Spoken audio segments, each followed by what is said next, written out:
Hey everyone, on this episode of Caffeinated Coaching, I'm going to chat with Adria, who is Trail Runner 615 on Instagram. And we're going to talk about mindset in conquering 100 miles and how that translates to helping other people reach their goals. Before I bring her to the show, let me remind you, you can catch this show and the other Run Try Bike shows on the Everyday Athlete Podcast Network, everywhere that you get your podcasts. Without any further delay, let's bring her to the show. Hi, Adria. How are you? I am great. As promised, jazz hands. Oh, yes, jazz hands. I am well, thank you. How are you? Good.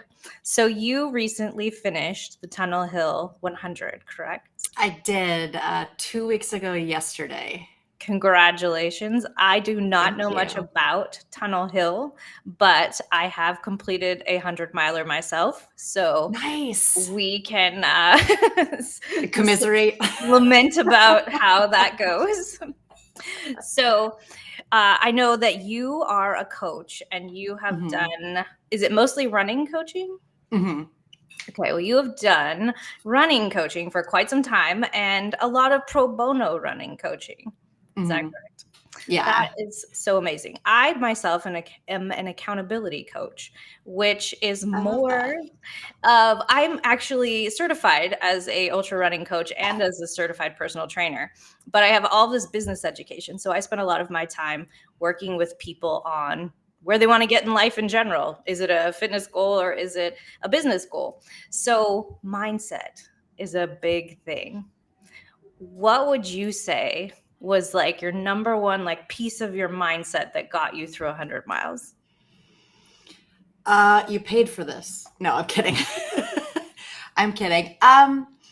For me, a lot of what I do in the ultra realm, and I'm not rare, I have realized, but I went literally in 2016 from a half marathon in January to a 50K in May.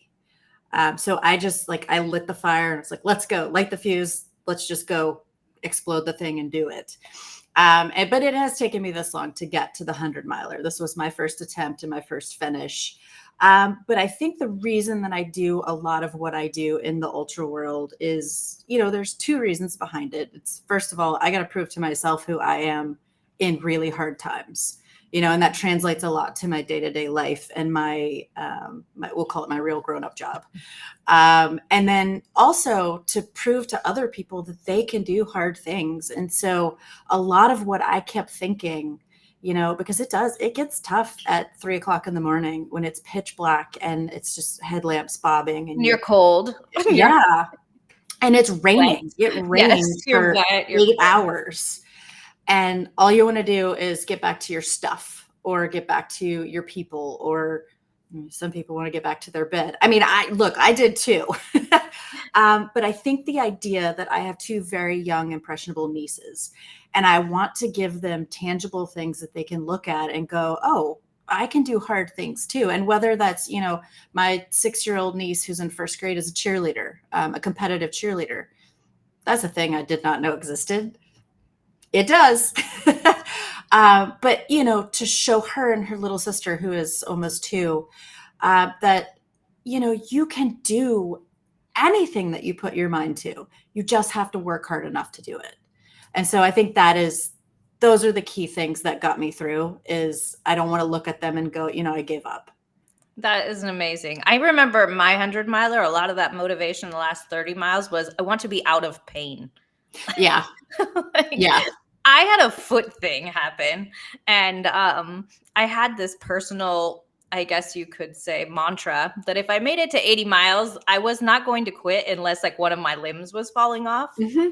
And so I was just like, I didn't come this far just to come this far. And Exactly. which is a mantra of a lot of runners and a lot of Mm-hmm. people who achieve their goals. I didn't come this far just to come this far. And so I was at mile 70 something. I don't even know, probably 73 or something.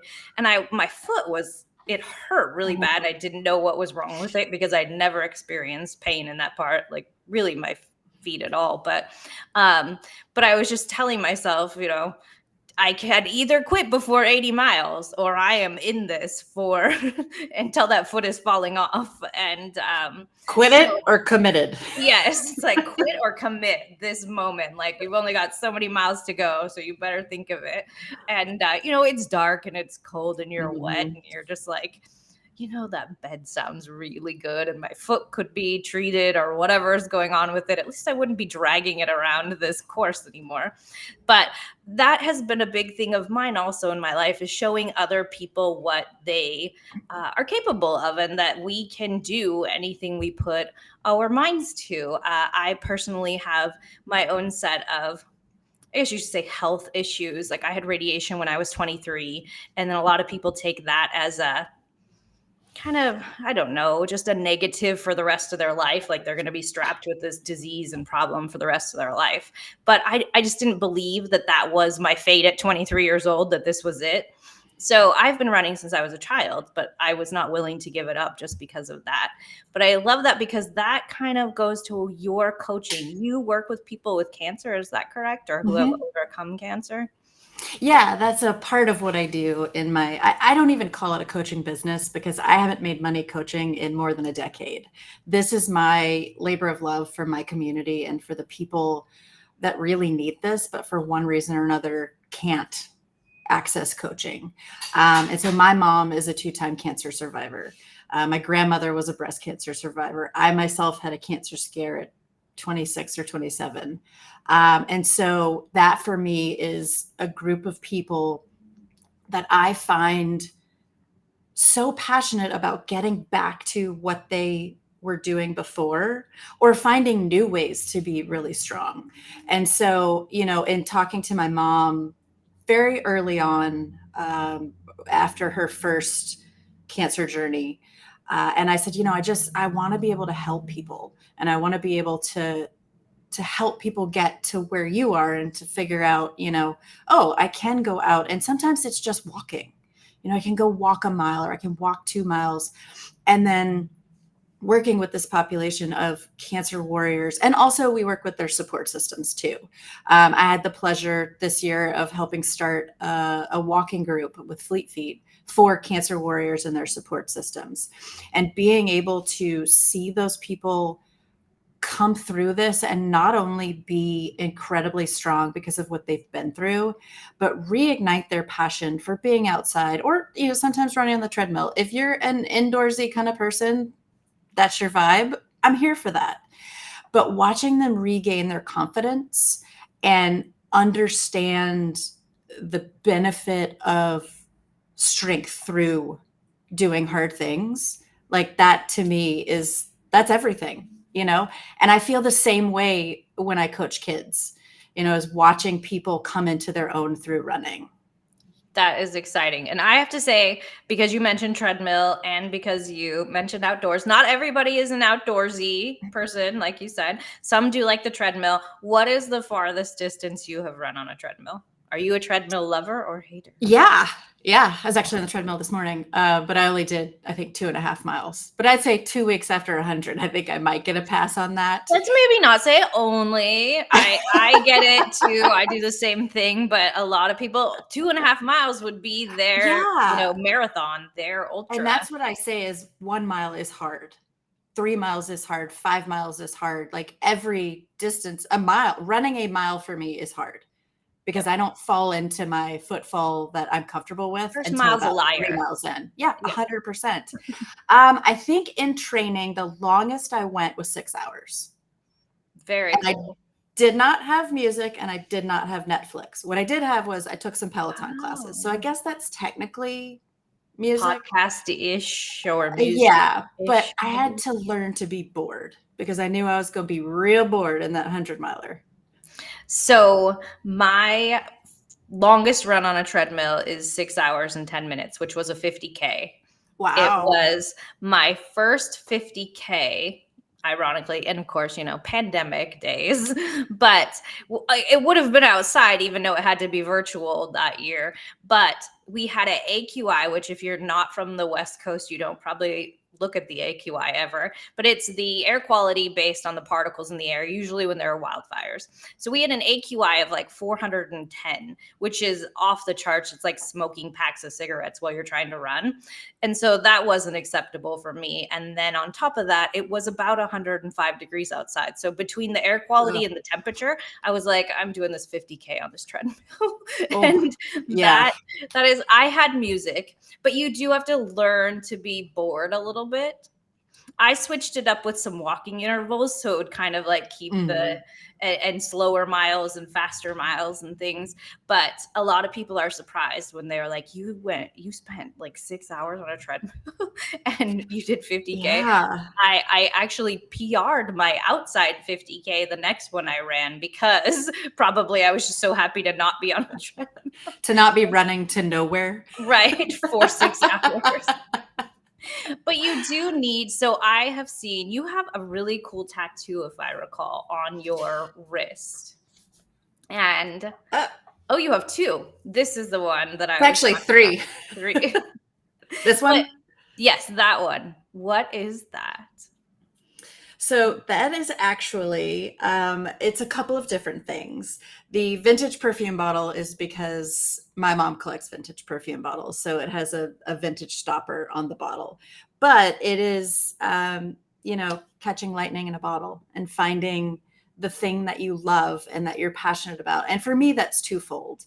My grown-up job is in artist management. I work in the music industry, and I had stepped away from it for a while because I had some interesting experiences, we'll put it that way. And I decided maybe I should do something else with my life, and work in a different sector of the music industry. And then I met an artist who I actually still, I'm actually not broke, but thank you. So the comments on these podcasts get unhinged sometimes. That's funny. I forgot you could also see them. I'm looking at them occasionally if you see my eyes wander, and I'm like, no, it's okay. Somebody said, girl, bye. That's why you're broke. Shut up, because you're not rich. You're lovely. May you have the day you deserve. But anywho. I said that to the pharmacist this morning. You can read about that on Threads if you're bored. So I found this artist that I just like, there was something about her voice that I was like, I have to work with this kid. And I actually still work with her to this day. And she has since performed at the Rock and Roll Hall of Fame to honor Tina Turner. She's opened for some really big name acts. And that got me back into, being in artist management. And so between that and finding my vibe in the running community, like that's my lightning in a bottle. And when you catch lightning in a bottle, you got to hold on to it. So yeah. So I got this tattoo in Miami. I was at a conference for a week and had an extra day to spare and found an artist that I liked and went and got it. I love it. So the reason I promise I didn't just ask about a tattoo randomly. I brought it up because I saw you had an Instagram post about it, and I was like, that is the coolest tattoo. But on top of that, you mentioned that mantras matter. And would you say that's your mantra, like finding it's one of them, capturing? Do you have other mantras you'd like to share with the listeners? I mean, I do. A couple of different things. Like this means be in French, just be, exist, just be in the moment, and then this one is actually the incomplete circle, which signifies my mom's cancer journey, like not done yet. And so for me, during an ultra or during a tough race, that's the thing is, you're not done yet until you cross the finish line. You're not done yet. So, and then I also, I have a couple of different bracelets. I have one that says, just keep effing going. And I have since given that to a number of runners that I run with and people in my life who support my running journey. And then, I'm a big fan of Kirsten Ferguson from Peloton, and I actually took a lot of her classes in my training, her, Jocelyn Thompson-Rull, and Susie Chan. And Kirsten has a bracelet that says Hella Fire. And so I wore that one in my 100 miler as well. I have my own mantras, obviously, as an accountability coach and a business coach. I have my own mantras, which two of them are we talked about one of them, which is you didn't come this far just to come this far. But they're kind of at war because I have another one that is don't keep doing something just because of the time and money or energy or whatever you've Mm. invested in it. Like learn when to say, this is no longer serving me, kind of thing. And so those two are kind of at war because you're always that little guy, if you can remember the meme or the picture where the guy is like cracking through like a mountain and Hmm. he's like 2 seconds from the gold on the other side of the wall, but he doesn't know it. And so you're always that little guy like banging your way through this mountain, but you never know when the gold is. So it's Yeah. always kind of at war of like, do you stop something that isn't serving you or do you keep pushing through it? And so I think, like, for me, especially with the 100 miler and races of any probably distance, but the 100 miler and further, especially, it's, set a point for yourself. For me, it was 80 miles. Hmm. If it was no longer serving me, before 80 miles, okay, I didn't put that I put a lot of effort into it still, but I wasn't like endlessly like you're this close kind of thing. Like I wasn't the Yeah. guy with like two more hits to go and he'd get to the gold. And so that's an important part to me, but also there's just so many. I think everybody needs a mantra or two or Hmm. five for different situations. So I think it's really cool that have taken that and you've even gotten a tattoo. For the listeners, I have zero tattoos. I'm always like, oh, that one's really cool. But I don't know. Maybe I also can't commit to things in my life. That's I mean, unfortunate. I have six. The other three are one's on my back and two are on my hip. So Are any of the rest of them running related or? they're kind of all life related. I got my first one. I went to law school in Philadelphia, and my very first one was it's an outline of a bird. So it was like, I've Okay. learned to fly. My parents gave me roots and wings, and I moved to Philadelphia from little old Baton Rouge, Louisiana, and learned to fly. And then when I moved to Nashville, I got an ambergram that says fly. And then the one on my back is Gaelic, and it says nothing is impossible. What I didn't realize though is it translated, it's an entire paragraph. And I had already made the appointment before I got the official So do translation you back. have an So entire paragraph on your back? it's like this big. Yeah. That's awesome. Yeah. I wouldn't have thought that either, but I love that because that's yet another mantra and another Yeah. way. So, are you thinking of another 100 miler or another longer distance race like that? Oh, girl, I'm already signed up for one. Yeah, I'm actually running Dark Anchor in January, which No. was supposed to be my first 100. And I have a friend who happens to be the photographer at Tunnel Hill, and I've run the 50 miler there before. And I told her that I was running a 100 miler. I made a commitment, and I made it in probably the most public way that somebody should not do. I met Catherine Switzer, who is, the first woman to officially run the Boston Marathon with a number. At a meet and greet at the library after she did a speech, and she asked everybody that was there, what are you running? And I just, before I could stop myself, the words just fell out of my mouth. I was like, oh, I'm going to run a 100 miler. She literally quieted the entire room and announced to the entire room Oh, that I wow. was running a 100 miler and signed my book and said, it's only 100 miles. You go, girl. That's And I amazing. was like, oh, okay. So now I guess So I'm doing you're this. committed. Yeah. But then in talking to my friend and telling her about that, she was like, why don't you just do it at Tunnel Hill? Why don't you just run Tunnel Hill? That's It's why you have all the twice of the cool same route. pictures. That's why you have all the cool pictures from Tunnel Hill. Well, it also helps that I finished very, very late in the race. And so I was like the only finisher for a long time. Well, shout out to the people who take a while because I'm also one of those people. I I like to get had my money's worth. one of the RDs that I had made like good friends with because she has my same name. Both of us are Lori's. She stayed up Love that. all night. Like all the other RDs went to bed. Like there were 3 or 4 of them, and they all went to bed except her. She was like, I am staying up to see you finish. I And love it. I was just like, that is the sweetest thing. And you're all emotional anyway at that point. And so I was just like, Yeah. buckle, please. Like pictures. Can I go to bed now? Right? It's like 1:30 in the morning or something. So it's always nice to have those people that kind of encourage you. I don't know anything about, like, I know of Tunnel Hill, but is it Dark Anchor? Is that what you said, the other one? Yeah, Dark Anchor is don't in know that one. January in Savannah. And it's Oh, actually, it's a Yeti trail runners race.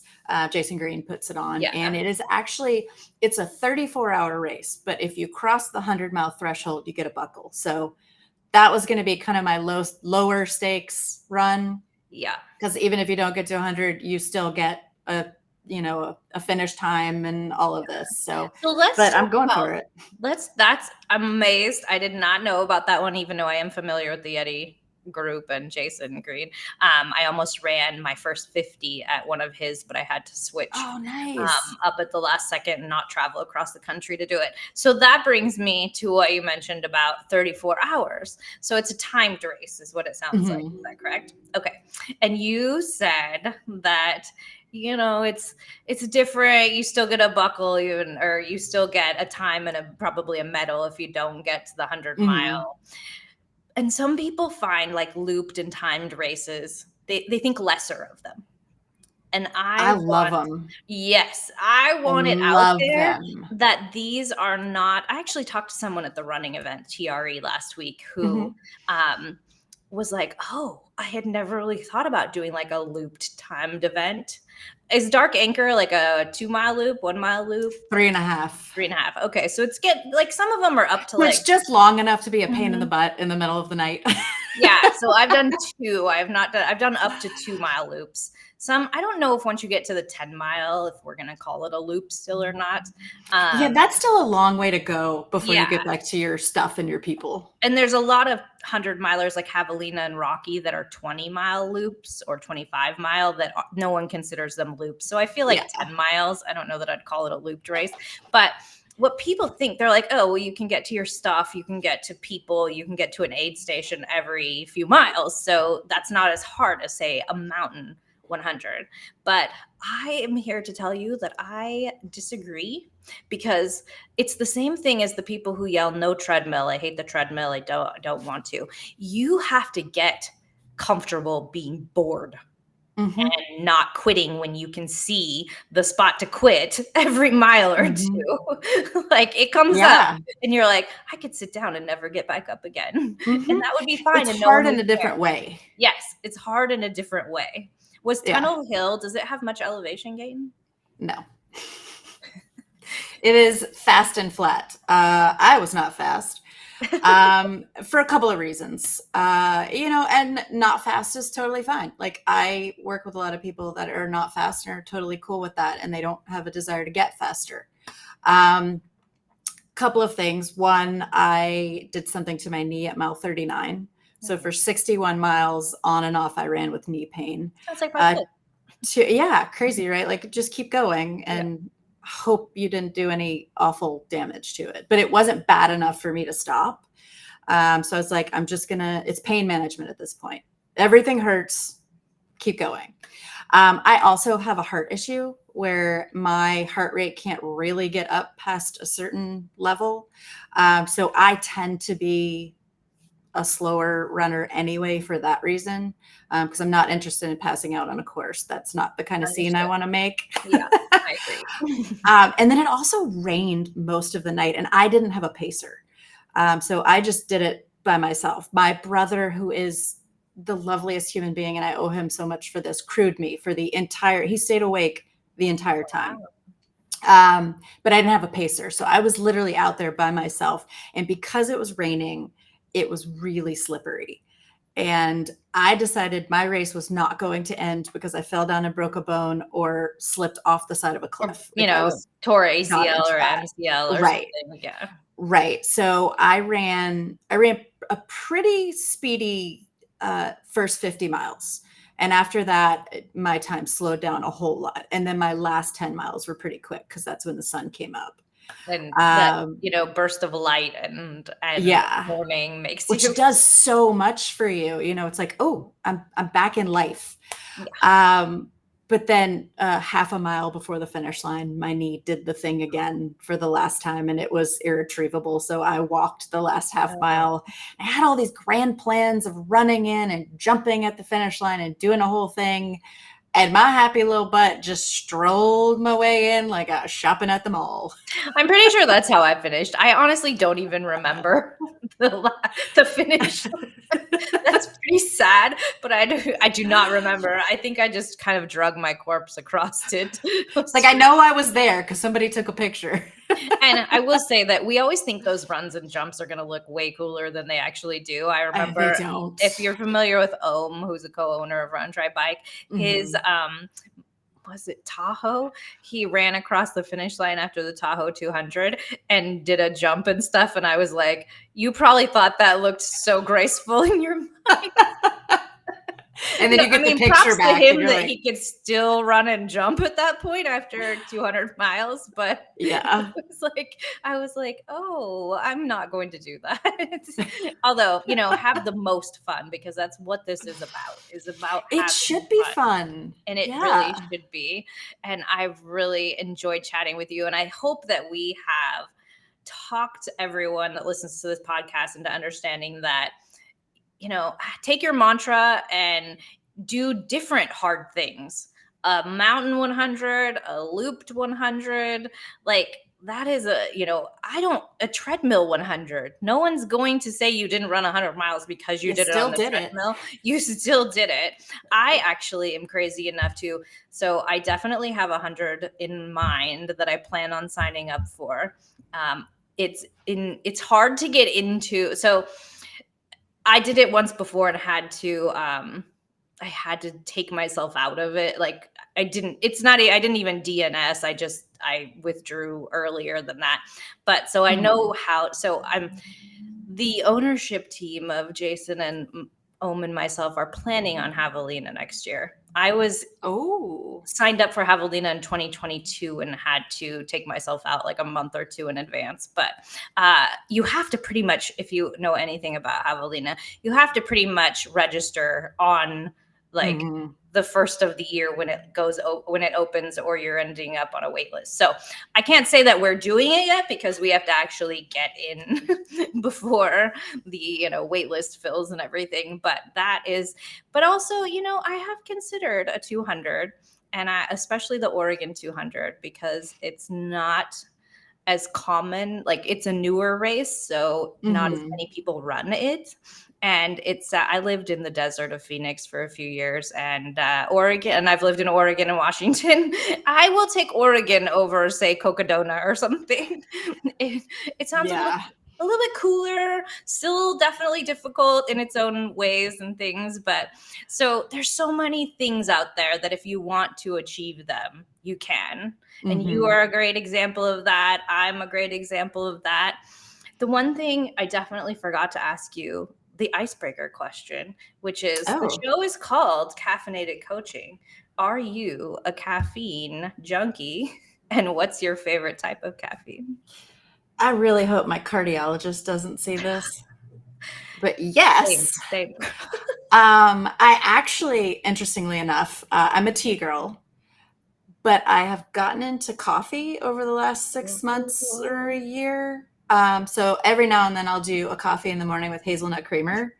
Actually, I did have a coffee from Starbucks the other day, and it was quite lovely. It was something with praline in it, something seasonal. The seasonal praline one is pretty good. I had it last Sunday or something. It's good, right? During a race, anything 50K or over, it's Coke. Yeah. It's like Coca-Cola. Let's just clear that up. It's Coca-Cola. Not cocaine. We're not taking we're not bumping. Yeah.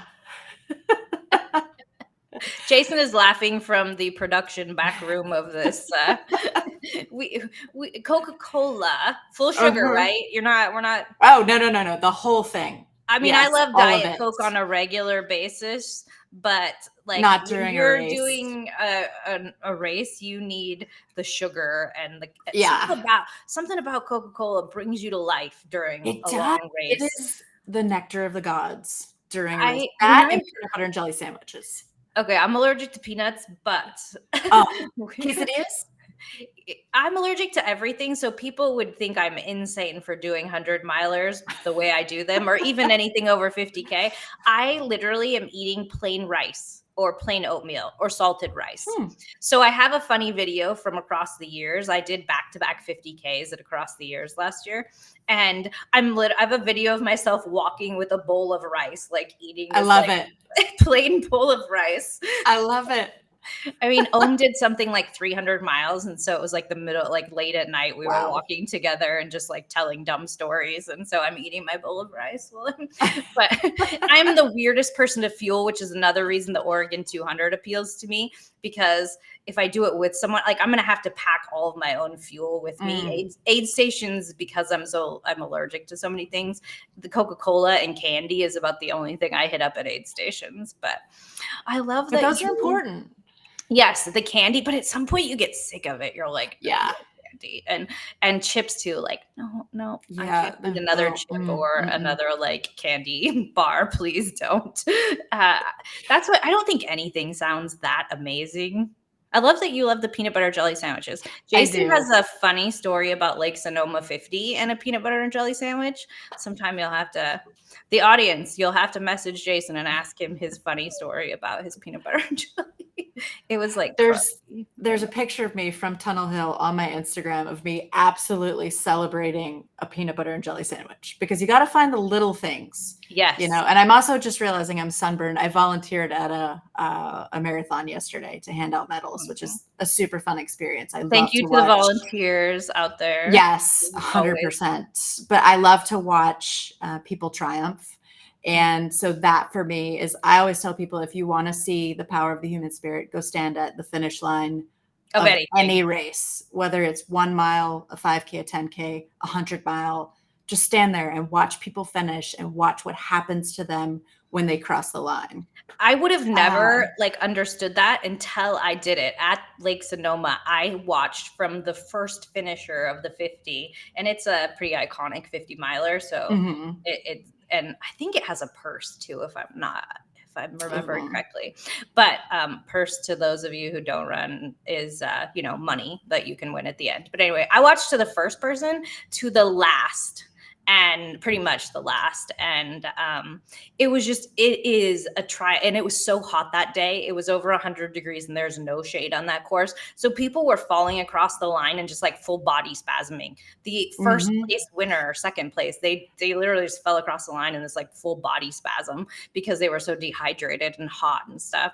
But it is such a triumph for the human spirit. And I love the race directors, like shout out to Skip and Healdsburg Running, who he pumped the music that day, and like everybody had cowbells when it got to like the golden hour. Yes. And we were just like all screaming for everybody coming across in those like late hours and stuff.